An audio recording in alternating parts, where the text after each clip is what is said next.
Well, hello there. We're back. Um, Today is Wednesday for me, and we'll be doing uh, kind of the stories from the time of the life of Christ. Uh, kind of trying to keep to a schedule and do things according to the schedule, showing up when I can. Well, that's great to start with, but anyway, human. Um,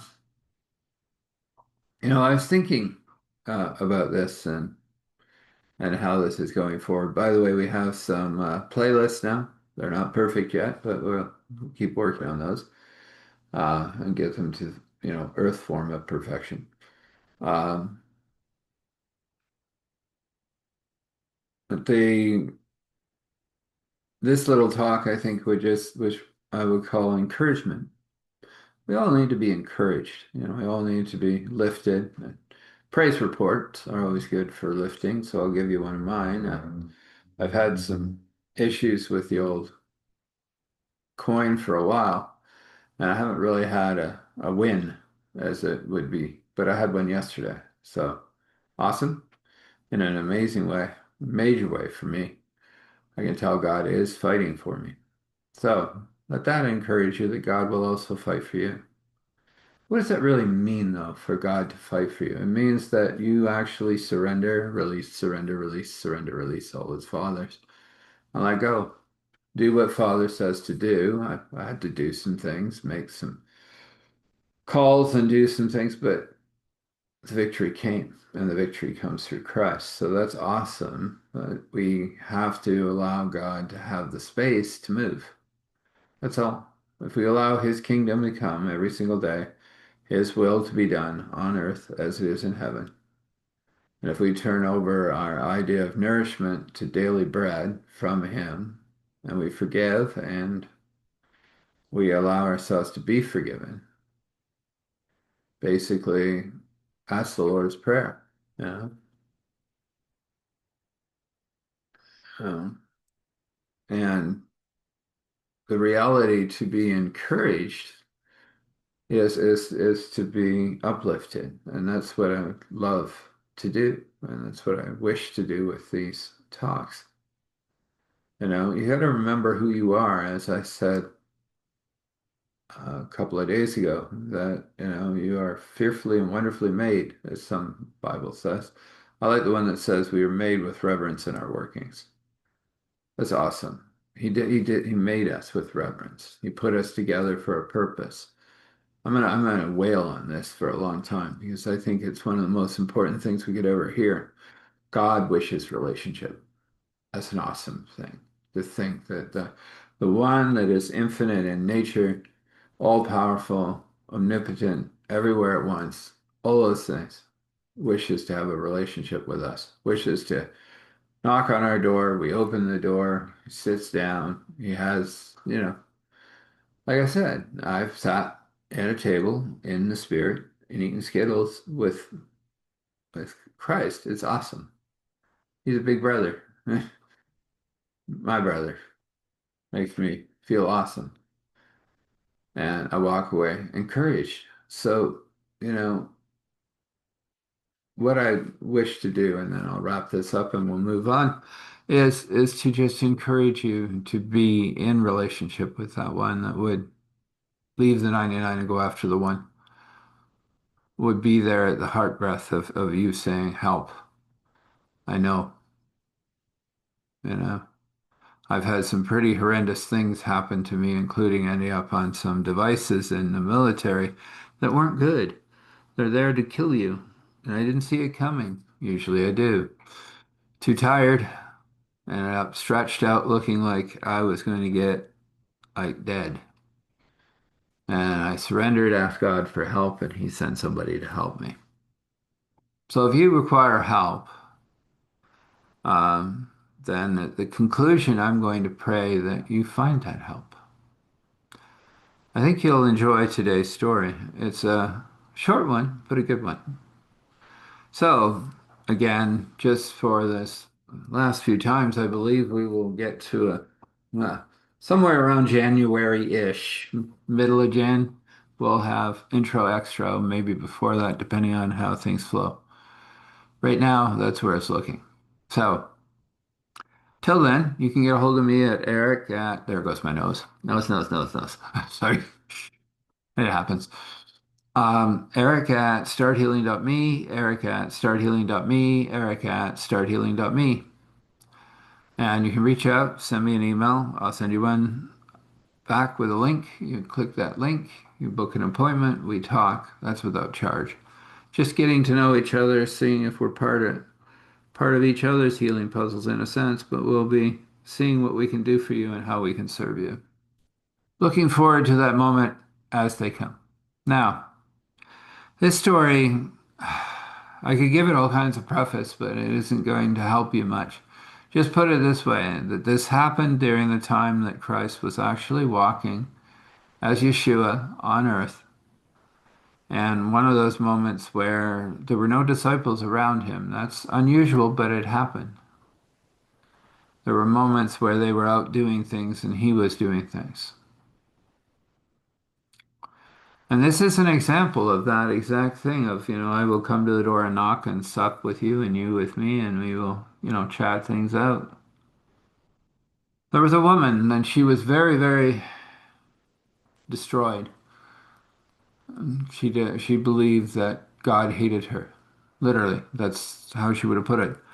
I mean, she had ended up being a temple prostitute, and when she became too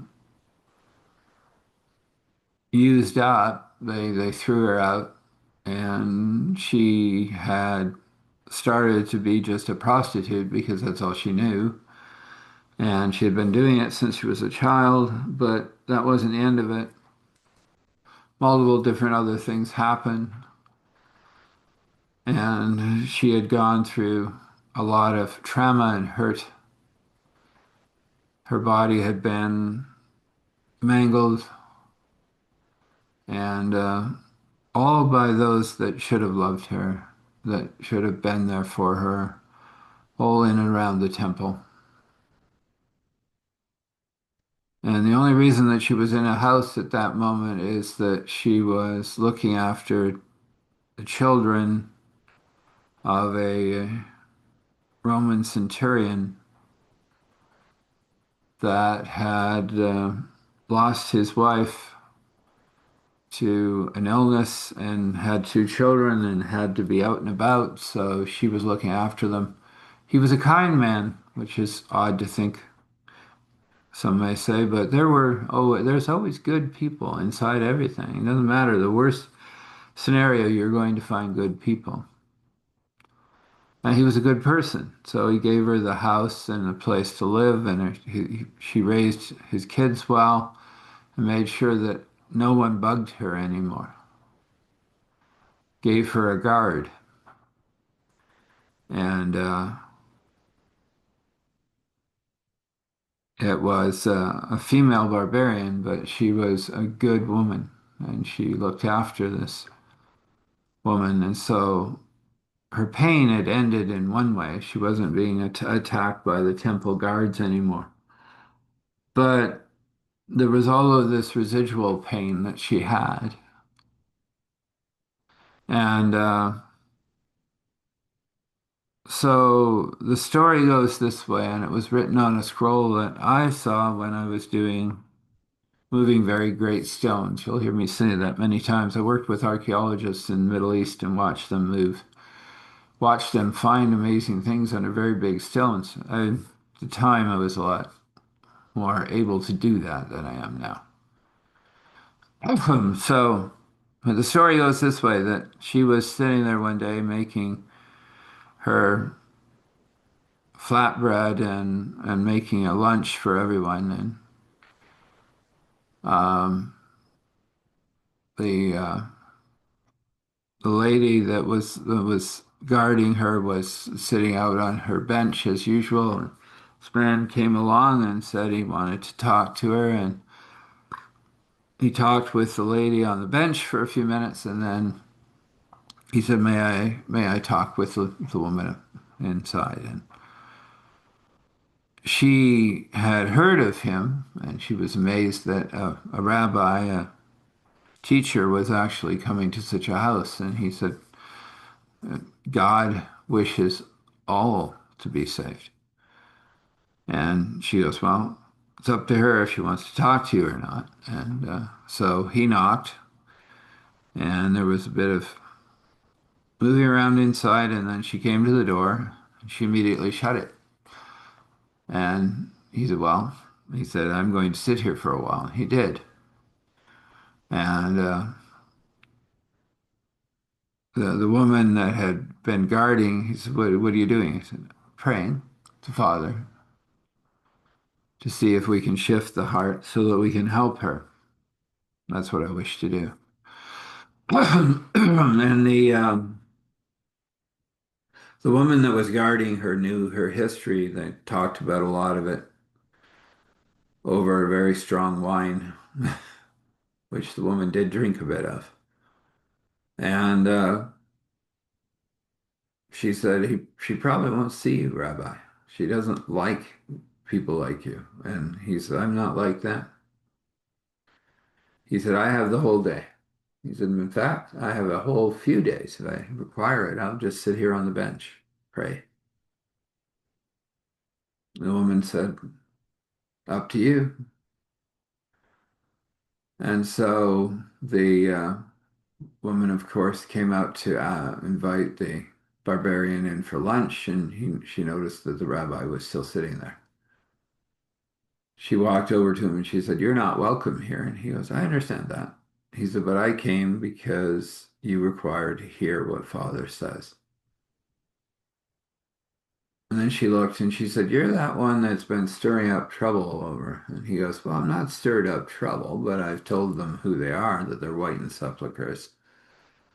She said, oh, you're that one. She said, you're the one that's supposed to be the Messiah. And he goes, that is what some call me.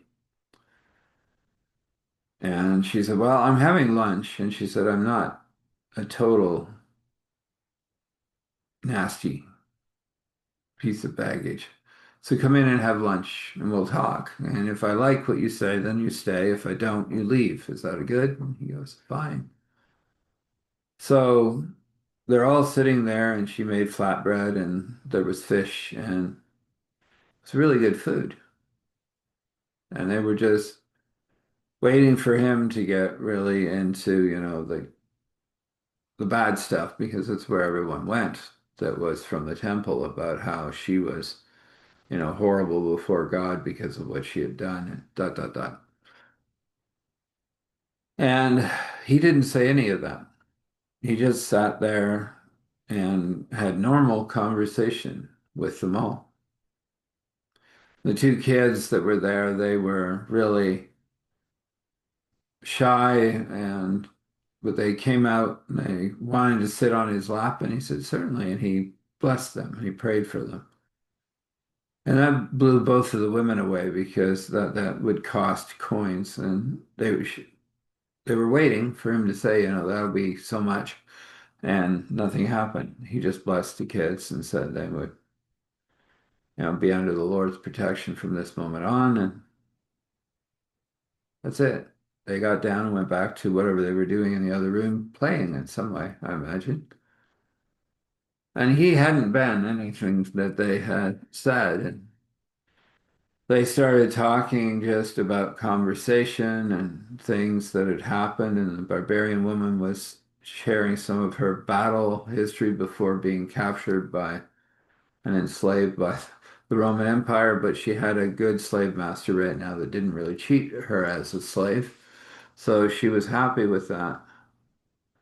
And at this moment, Yeshua very simply said, and that's a moment where Father intervened. They both looked and said, what do you mean? Well, is it true or isn't it true that you've had a very rough life? And he said that to the barbarian. And she goes, yes.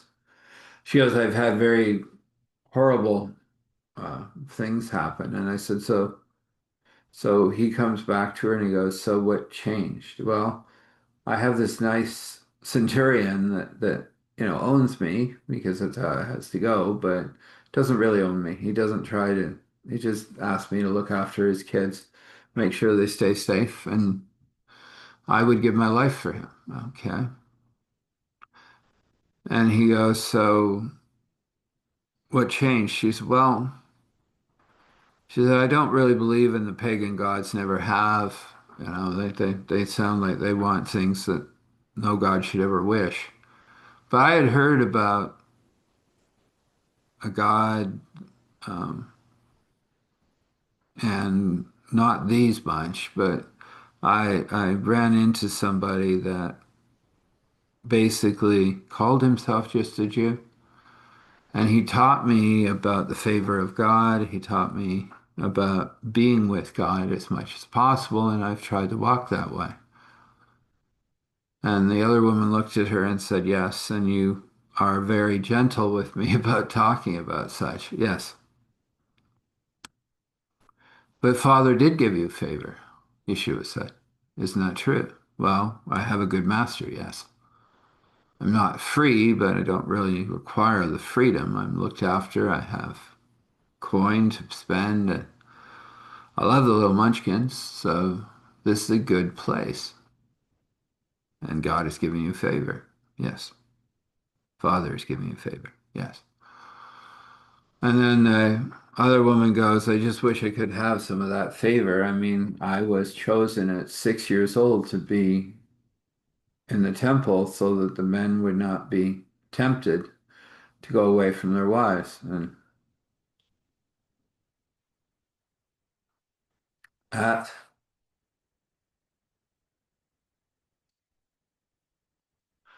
that moment, there was a change in Yeshua. His eyes became almost fire, and both of the women were like, whoa, what's happening? And he goes, this is not about you. He said, this is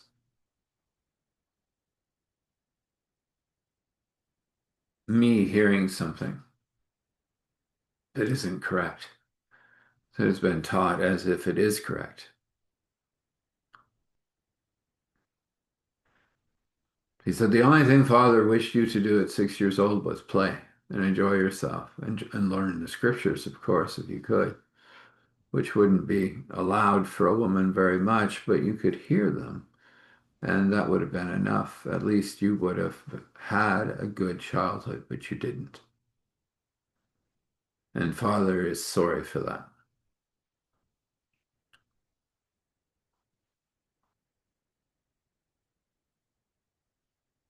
And of course, you have to remember that story was written in a different language, and those words aren't exactly that. It was like a please forgive me.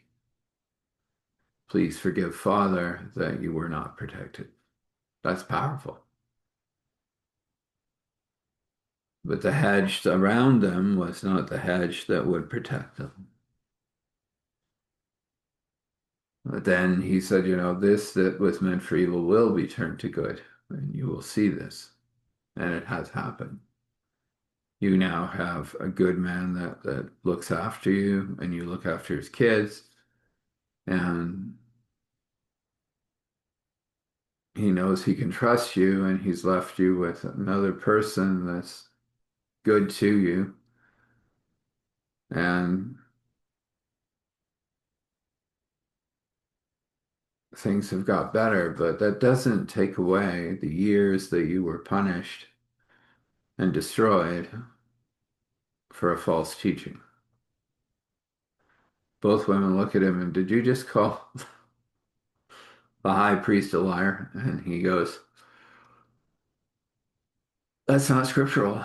He said, I can show you how children are supposed to be taught and led. And yes, not to walk away from disciplining a child, but child is never supposed to be in adult matters.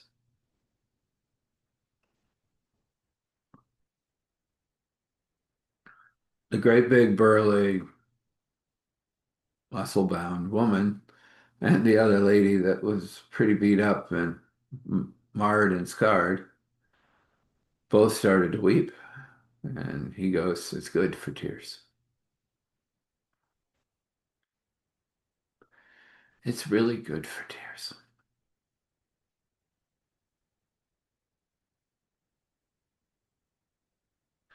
And he wept himself. And he asked if he could hold them, and they came to him, and he held them. And he prayed for them, and he prayed for healing for the woman because they had done some horrendous practices that happened that he had spoke against when he had done the Sermon on the Mount, but that was only for that time frame. I'll spare you the details, but it was horrible. And he prayed over her, and she was healed, except the scars on her back, which she accepted as spaces that helped her pray for others. She forgave all that had hurt her. He held them, he rocked them, he told them that it was not supposed to be this life. It's not supposed to be this way. That that man had free will, and this is what it caused. Asked God to leave, and so God had left. Father had left them to their own devices. But then Yeshua said, I could not leave you anymore.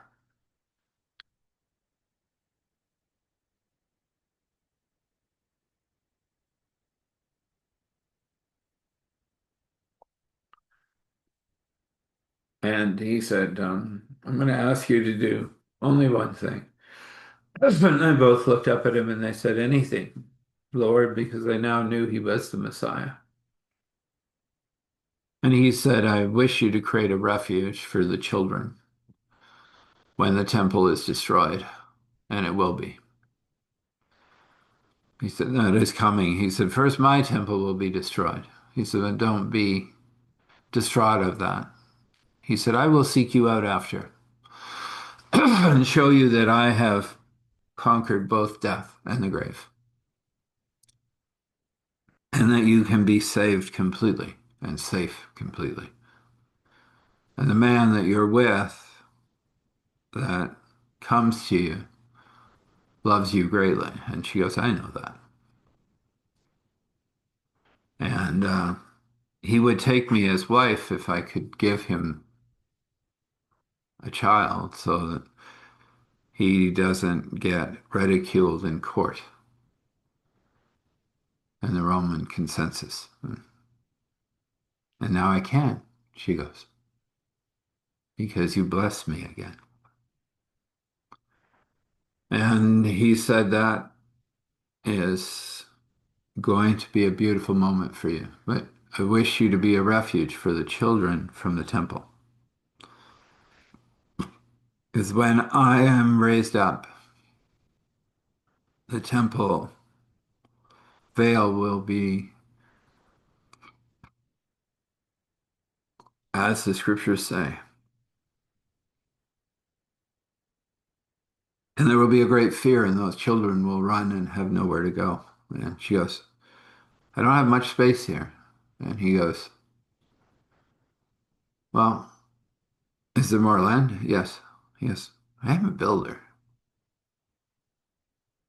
And she chuckled. She goes, you're going to build? Yeah. And he did for 4 days. And in 4 days, he built many, many more rooms on that house. He built a real centurion's house.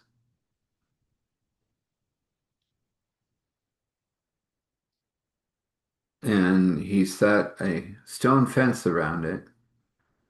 And he prayed over the fence that it would be a protection against what was to come. And when he was finished, he prayed for both of them. And he turned to find the centurion coming home. And the centurion said, so you came? Yes, I told you I would. He said, I must serve Rome because that is what it is. But he said, I will also serve you. And he said, and you will be saved. and you will be safe. Oh, you expanded my house quite a bit. Yeah. Well, I'm a builder. I don't know how that could be all done in that, but is there a purpose? Yes. The when Rome destroys the temple, and it will happen much after I am gone, but there are some things coming, and don't be sorrowful about those things. Know that I will visit you all, and you will see me again, and then you will know the death in the grave has been overcome. That's what Father and myself and the Spirit to come will comfort you. And the centurion did something that he only usually did for Caesar, and he put his arm up against his fist up against his breastplate, against his heart, and he said, I will serve you for life. And he would. And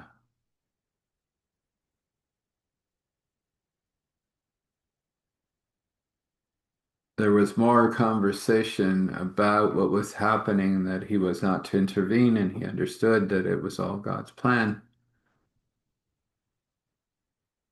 And Yeshua did come again to them, just for a short time, just for a few hours visit, so that they could see that had risen, and that they were all led into faith. And he said he would send Peter, which Peter did go. And when that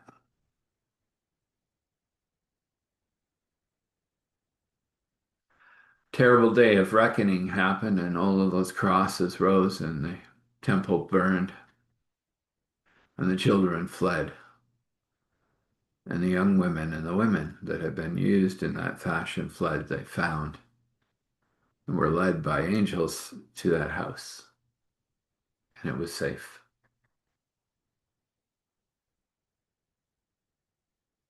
Now, there's no proof of these things. I don't know where they put these scrolls that they find that are not canon, so they're just stories. But I believe that story may.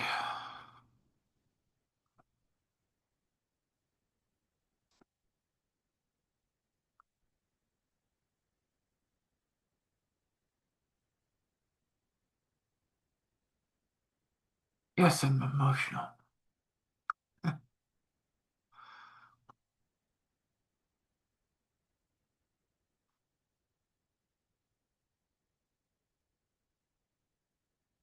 So I believe that one will help some people heal. And if you're one of those, remember what I said about just reaching out to me. And if you wish to, you can put, I am one of those. So when I come, I will have already prayed over you and asked for God to move in your life in a way that those like this require. I understand it. I've been in those spaces more than most people would understand. So let's have a blessing. We have a blessing of absolute, unexplainable, overflowing peace. That's all I wish to give you. That will bring everything else that the brush will paint, and all wrapped in joy, of course. And this is Father's will. And if it's your will, it can be. So we come before you, Father, and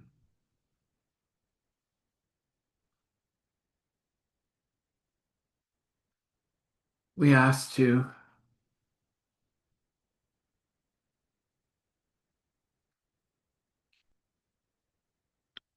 lift up and encourage each one hearing my voice, that they would know that the healer is present. Not just the healer of the body, but the soul, the essence, that breath of God that made us life, and our spirit, that all can be healed.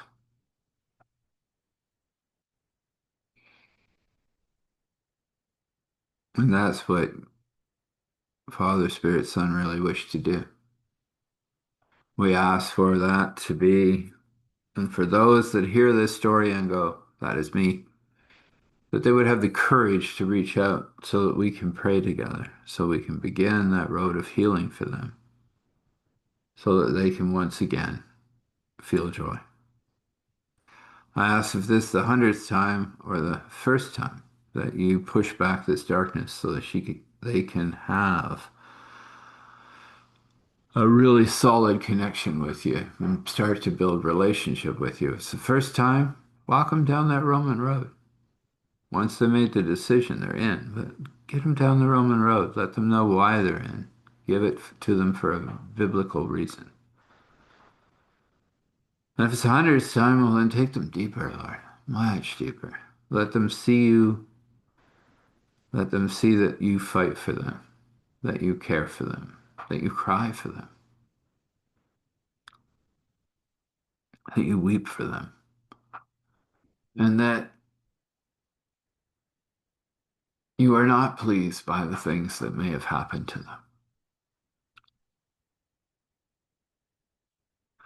But you will take those things that are meant for evil and turn them to good.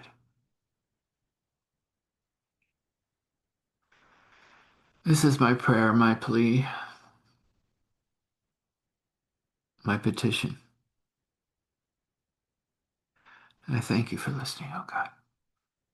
I know you heard me.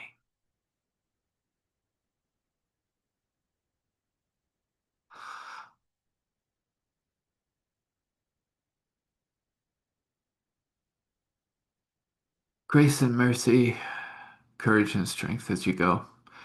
Thankful, grateful, gratitude. Thankful, grateful, gratitude. Thankful, grateful, gratitude.